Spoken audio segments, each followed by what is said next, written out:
Alhamdulillah Rabbil Alamin.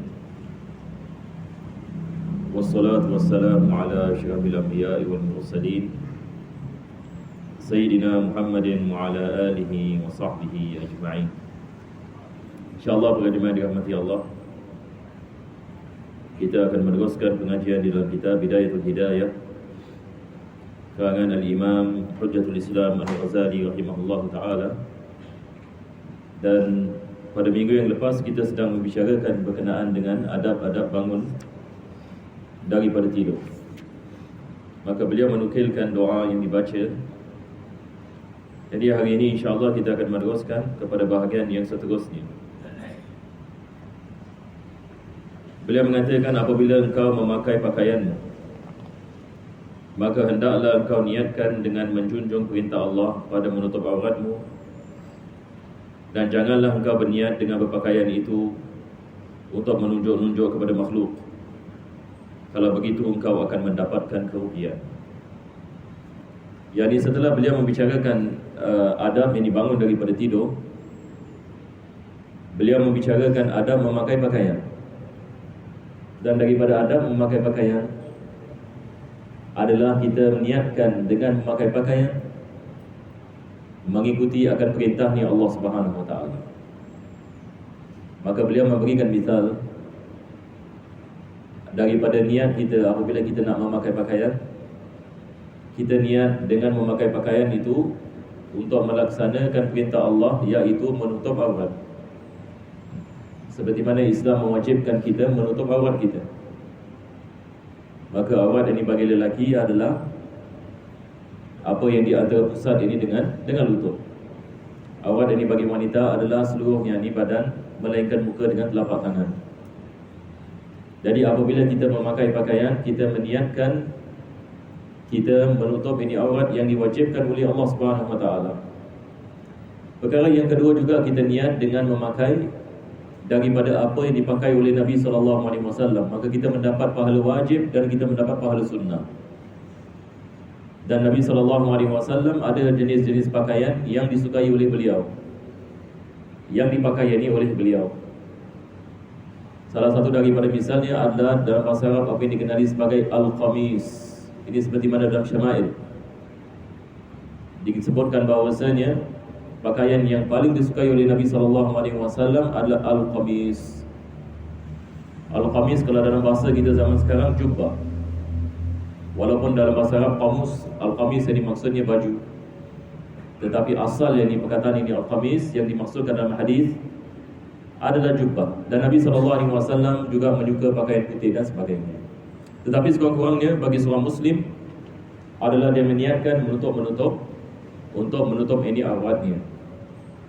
Jadi kita akan mendapatkan pahala kalau kita niat sedemikian. Maka memakai pakaian menjadi ibadah. Ini yang Imam Ghazali nak kedepankan di sini. Sebab Imam Ghazali nak mengajarkan kepada kita bagaimana kita mendapatkan pahala pada tiap-tiap perbuatan. Daripada mana kita bangun daripada tidur, dan apabila kita memakai pakaian, dan selepas itu kita memasuki tandas, bagaimana kita nak menjadikan semua ini perkara yang kita melakukan ibadah. Bagaimana kita nak menjadikan tidur kita ibadah, bagaimana kita nak menjadikan bangun daripada tidur ibadah, bagaimana kita nak menjadikan memakai pakaian ibadah, bagaimana kita nak menjadikan memasuk tandas ibadah, bagaimana kita nak menjadikan istinja ibadah. Masya Allah, yani semua yani perbuatan kita seharian. Sebab tiap-tiap hari kita bangun tidur, tiap-tiap hari kita masuk tandas, tiap-tiap hari kita memakai pakaian. Bahkan orang yang bukan Islam pun melakukan perkara yang sama. Ini adalah lumrah manusia. Maka bagaimana kita nak menjadikan perkara ini ibadah? Apakah yang membezakan dia? Niat. Sebab Nabi SAW mengatakan, innamal a'malu binniyat wa innamal likulli imri'in ma nawa. Tiap-tiap amalan itu disertakan kepada niat, dan manusia mendapatkan pahala di sisi Allah berdasarkan dengan niat. Maka ulama kita mengajarkan kepada kita kepentingan mempelajari bagaimana nak niat. Nak niat pun perlu belajar. Bukan kita niat sembarangan. Tetapi niat ini adalah ilmu. Bagaimana nak niat? Al-Imam Syafi'i sebagai misal membahaskan misalan niat ada rukun-rukunnya. Kita dalam ilmu fikih, niat ada rukun. Seperti mana salat ada rukun, niat pun ada rukun. Seperti mana dalam bab salat ini kita ada 3 rukun niat. Kita ada qasdul fi'li, wal fardiyah dengan ta'yin.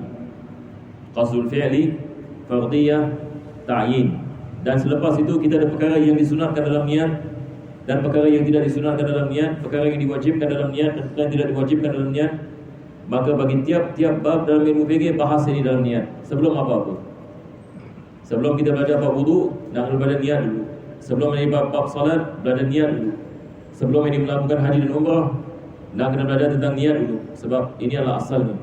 Niat kita tidak sah, semua amalan tidak sah. Satu orang ini niat, ini zuhur asar, dia pun salat, dia niat asar, tapi ini adalah zuhur, tak sah ini salatnya. Tidak sah, tidak sah ini salatnya. Dia niat ini salat sunat, tapi dia melakukan salat fardu, tidak sah ini, tidak sah salatnya. Maka niat ini adalah perkara yang sangat penting. Sebab Imam Syafi'i mengatakan seperempat ilmu fikih balik kepada hadis innamal a'malu binniyat. Tapi dalam ilmu tasawuf juga ulama kita menganjurkan kita memperbanyakkan niat. Satu orang pergi masjid, misalnya dia niat nak melakukan solat jamaah di Masjid Khalid. Selepas itu dalam perjalanan dia niat, kalau sekiranya ada paku ataupun ada batu di tempat jalanan, dia niat untuk menghilangkannya. Masya Allah, niat dapat pahala walaupun tidak ada paku, tapi dia niat. Dia niat dalam perjalanan ke masjid amar ma'ruf nahi munkar. Kalau ada kawan dia misalnya dia jumpa dekat jalanan, dia nak ajak juga pergi ke masjid, mengajak kepada kebaikan.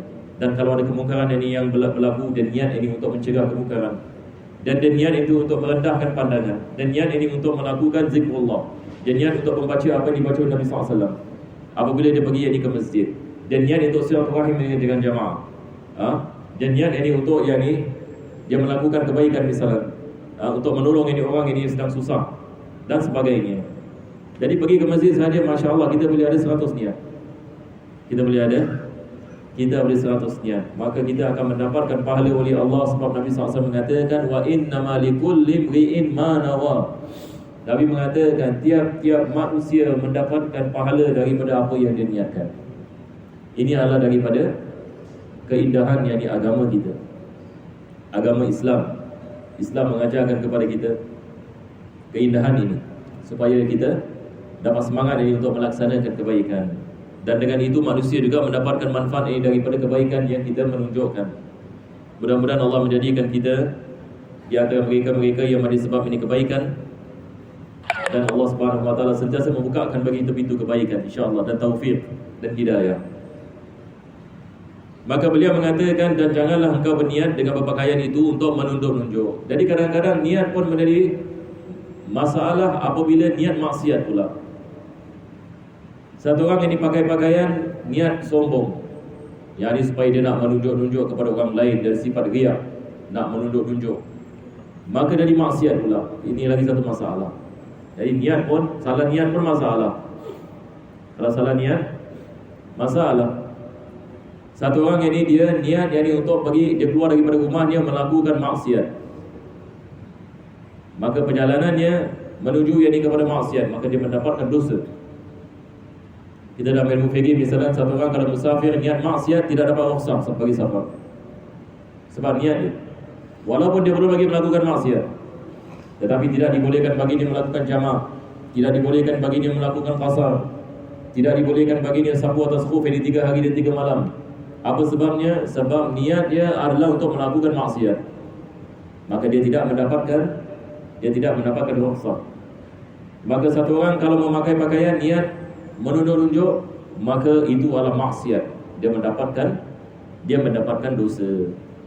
Maka di sini niat yang salah boleh menyebabkan seseorang mendapatkan dosa. Kalau begitu engkau akan mendapatkan kerugian yang disebutkan oleh Imam Ghazali. Jadi perlu ini untuk kita sentiasa lihat kepada niat kita. Maka ulama kita mengajarkan kepada kita, apabila kita melakukan satu amalan, sebelum kita melakukannya, kita lihat kepada niat kita, ikhlas ke tidak ikhlas. Apabila kita melakukan amalan itu, kita cek lagi sekali, ikhlas ke tidak ikhlas. Apabila kita selepas kita melakukan amalan, kita cek lagi sekali, ikhlas ke tidak ikhlas. Kalau kita mendapati ada riya ataupun ujub, kita istighfar, cepat-cepat istighfar, astaghfirullahaladzim, dan meminta ampun kepada Allah, dan berdoa agar Allah memberikan taufik. Tapi jangan kita meninggalkan amalan sebab takut riya. Jangan kita meninggalkan amalan Sebab takut riak. Ada orang masuk masjid, misalnya dia nak melakukan solat tahiyatul masjid, tapi dia tengok ramai orang. Kalau dia melakukan tahiyatul masjid kat tengah-tengah masjid, takut ini dia ada sifat riak, jadi dia berduduk. Maka Al-Imam Ibn Fudail bin Iyad, dia ada membicarakan tentang perkara ini. Dia mengatakan tarkul amal riya. Tarkul amal, yakni meninggalkan amalan kerana manusia. Tarkul amal linnas riyaun. Meninggalkan amalan kerana manusia itu adalah riya. Sebab yakni dia nak melakukan ibadah kepada Allah, tetapi dia meninggalkan sebab siapa? Sebab yakni selain Allah. Maka ini adalah maksiat. Ini adalah riya. Wal amalu linnas syirk. Dia mengatakan tapi beramal kerana manusia itu adalah syirik. Ini ada pepatah yang masyhur daripada Al-Imam Fudail bin Iyad. Fudail bin Iyad ini adalah imam besar dalam ilmu tasawuf. Al-Imam Ghazali dalam kitab Ihya banyak menukilkan daripada beliau. Maka Islam ini mengajarkan kepada kita melakukan segala-galanya kerana Allah Subhanahu wa ta'ala. Kadang-kadang riya ini masuk dalam diri kita, tapi kita nak kena lawan. Itu ceritanya. Jadi kalau kita masuk masjid, misalnya masjid ini penuh dengan manusia, kita tahu kita biasa masuk masjid, kita nak melakukan solat tahiyatul masjid. Apa kita nak buat? Kita lakukan solat. Walaupun yang ini kita tahu ada kemungkinan kita akan jadi riya, tapi kita nak kena lawan. Dalam solat lawan. Syaitan yang datang ini waswas, Masya Allah, ini kau melakukan solat ini, Masya Allah, Astagfirullahaladzim. Itu sebab ini selepas salat disunatkan kita baca istighfar 3 kali. Nabi SAW mengajarkan kepada kita selepas ini salat disunatkan kita mendatangkan istighfar. Sebelum ini apa-apa zikir.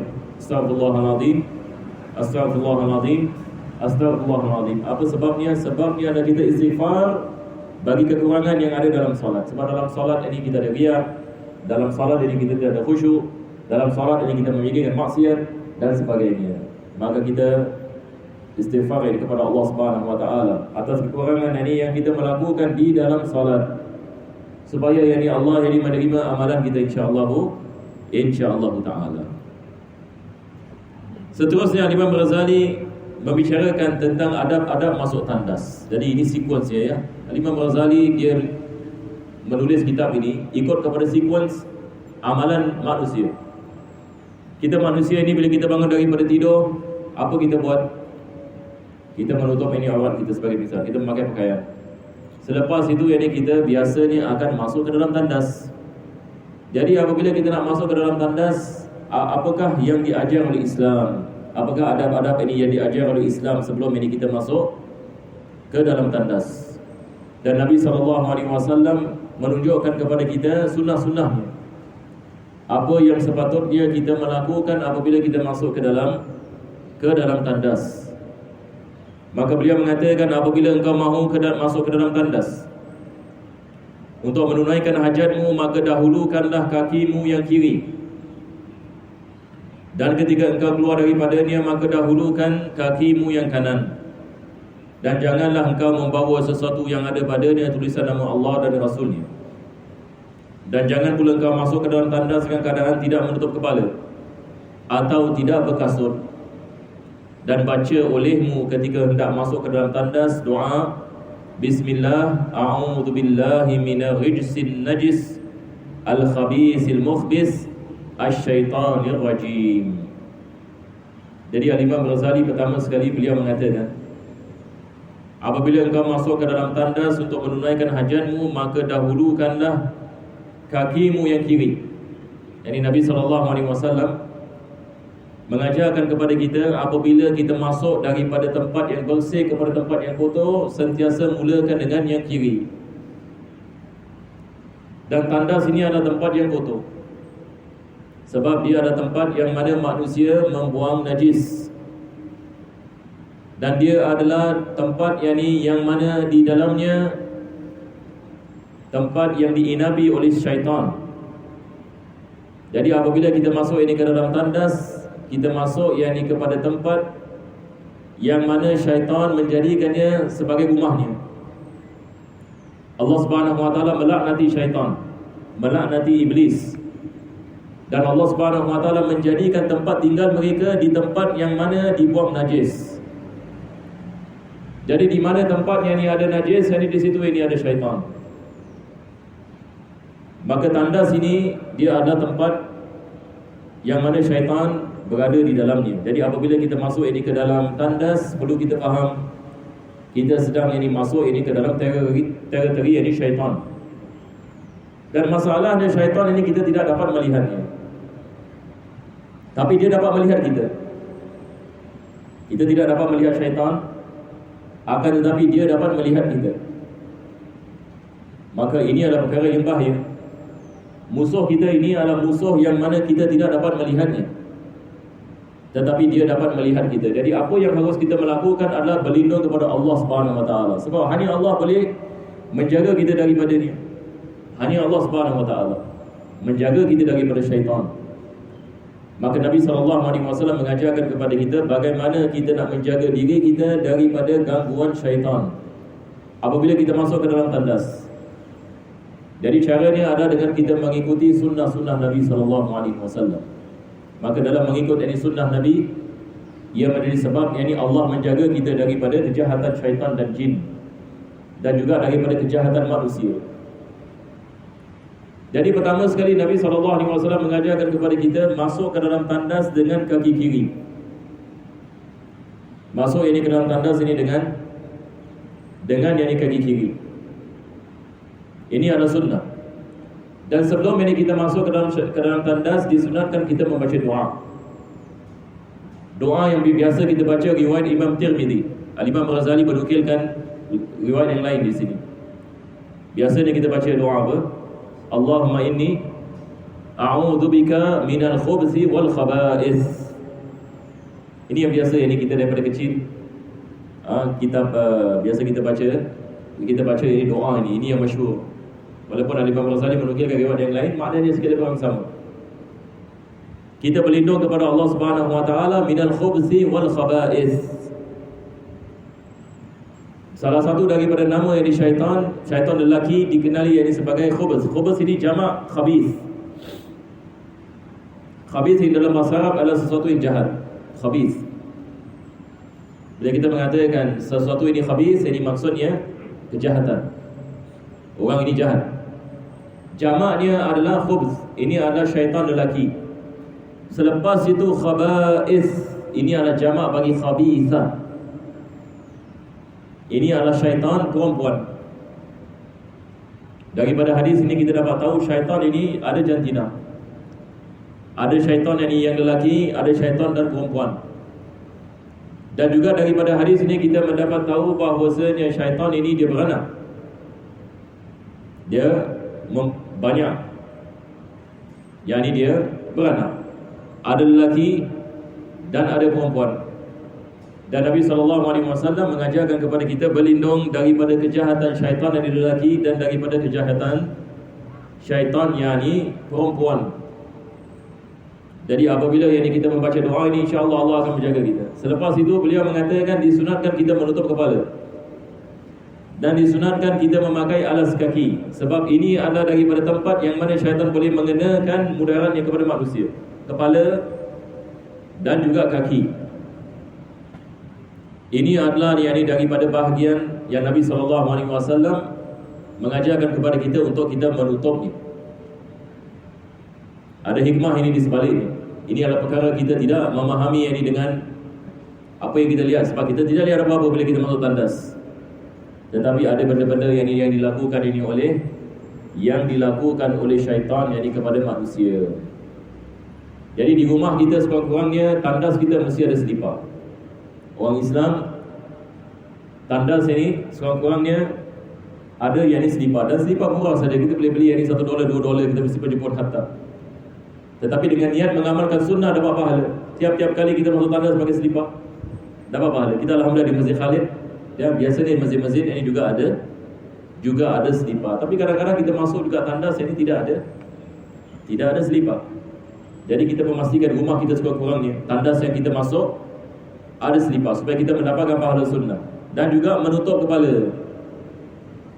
Jadi bila kita masuk dalam tandas, pastikan yang ini kita memakai memakai menutup kepala. Tak kira sama ada songkok ataupun tuala ataupun baju. Kadang-kadang kita tak dapat songkok. Songkok kita yang ni tak tahu mana kita letak. Kita boleh ambil apa-apa saja, kain ke ataupun tuala misalnya. Kita masuk ke dalam tandas dan kita buang air kecil, buang air besar. Maka kita niat yang sunnah, kita mendapatkan pahala. Jadi ada lagi sunnah-sunnah yang akan disebutkan oleh beliau disebabkan masa kita berhenti di sini. Cuma kita cuba amalkan insya-Allah apa yang kita mempelajari. Mudah-mudahan Allah Subhanahu wa taala memberikan kepada kita manfaat. Satu sunnah kita melakukan dengan istiqamah. Kita ada hadis Nabi sallallahu alaihi wasallam, "Man ahya sunnati zamana fasari ummati falahu mi'atu syahid." Jangan kita menyangkakan ini adalah sunnah ini saja. Tiap-tiap kali masuk tandas kaki kiri. Budak kecil pun tahu. Tiap-tiap kali masuk tandas misalnya ini tok kepala. Ini bukan ini sunnah yang remeh. Satu sunnah Nabi mengatakan mi'atu syahid. Kita mengamalkannya dan kita menyampaikan kepada orang yang lain. Kita mengajarkan kepada anak-anak kita supaya mereka selamat daripada sihir, selamat daripada gangguan syaitan. Daripadanya adalah menjaga adab-adab tandas. Kebiasaan orang dikenakan sihir, kita lihat bagaimana dia masuk tandas. Masuk tandas tidak ada zikir, tidak ia di menutup kepala, tidak ia memakai ini alas kaki. Lepas itu berbual-bual dalam tandas. Ada orang pula dalam tandas menyanyi. Dia boleh menyanyi dalam tandas. Lepas itu baca surah khabar dalam tandas. Bagaimana yang ini tak kena, yang ini mudarat daripada syaitan. Syaitan suka. Syaitan suka seperti ini. Dia senang, aku nak ganggu manusia. Sebab manusia tak kenal kepada sunnah. Mudah. Dia mengatakan ini piece of cake, ini syaitan mengatakan. Tapi kalau satu orang ini Masya Allah ada mengamalkan sunnah-sunnah ini, maka syaitan yang ini akan lari daripadanya. Kita berdoa mudah-mudahan Allah memberikan kepada kita taufik dan hidayah. Wa ila hargat Nabi sallallahu alaihi wasallam. Al-Fatihah.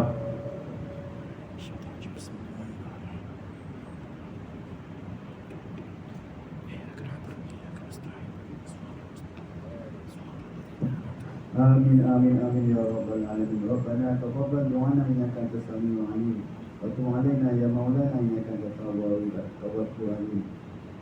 وصلى الله على سيدنا محمد وعلى آله وصحبه وسلم. سبحان ربك رب العزة عما يصفون وسلام على المرسلين والحمد لله رب العالمين.